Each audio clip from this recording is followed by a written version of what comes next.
When was the last time that you asked someone, are you okay? And I'm gonna post this video in rare form. No makeup, no hair done. My son laying on my chest on his birth cloth. Just to show you guys that sometimes people aren't okay. And not saying that in my present state that I'm not. I'm just saying I don't recall the last time someone has ever asked me. Just a brief run through.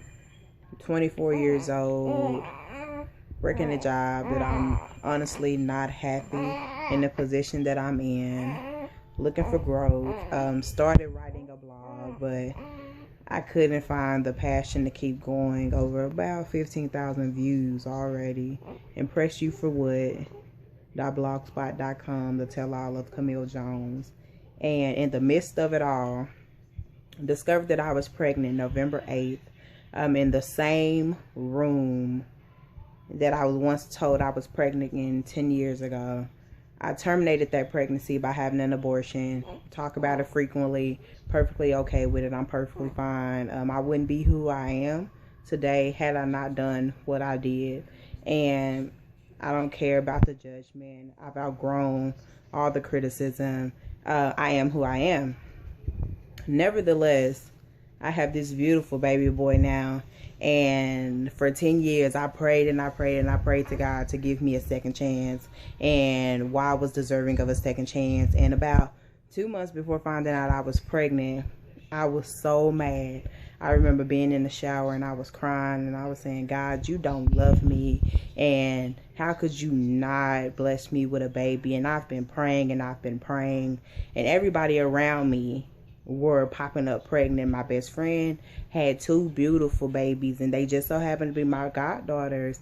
And I became so envious of people.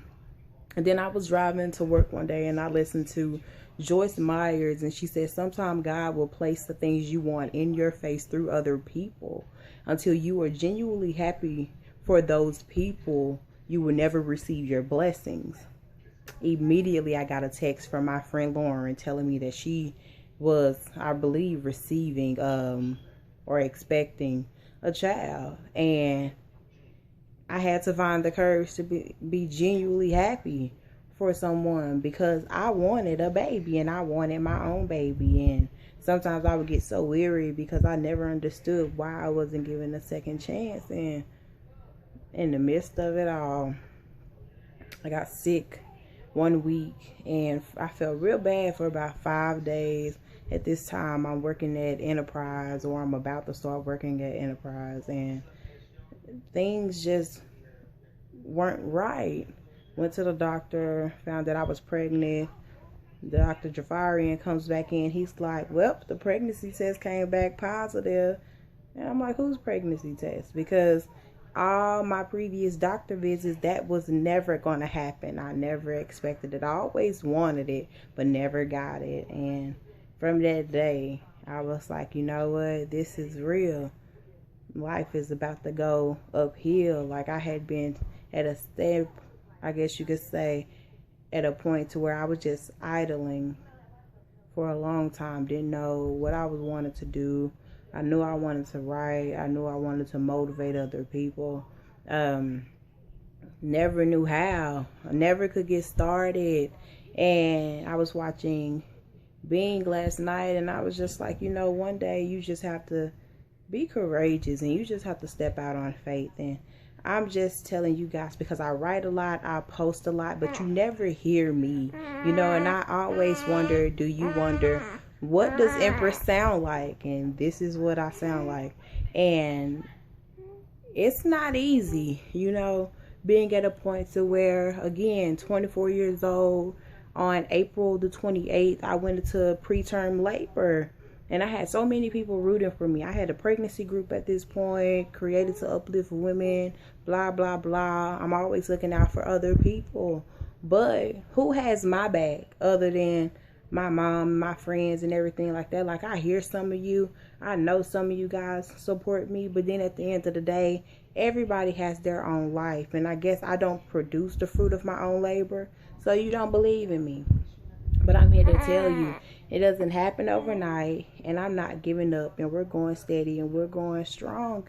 And I say all that to say, I'm going to write a book. I'm going to tell a story. Why? Because I have a story to tell, and you may not believe me, but Zion has given me more than enough energy to make it happen. I lost it all. I couldn't find the reason to write anymore. I gave up, and I probably lost a lot of supporters and lost a lot of readers and whatever, but to each his own. But I really just wanted to come to you today and say, some days I was not okay.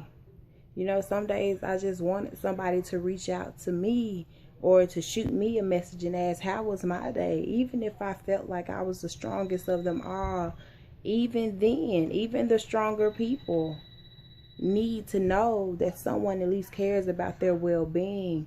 I was about to lose my mind with my son in the hospital for 37 days, and nobody could talk me into being okay. I was exhausted. I was in labor for 52 hours, 8 bags of magnesium, blood drawn every hour. I was out of whack to not even get to hold my son the first day of his life. Like, I didn't even feel like a new mom, and no one ever asked me, was I okay? But you know, got him home, seen his face, and it was just like, without words, he let me know that if I wasn't okay, I was going to be okay. Until next time.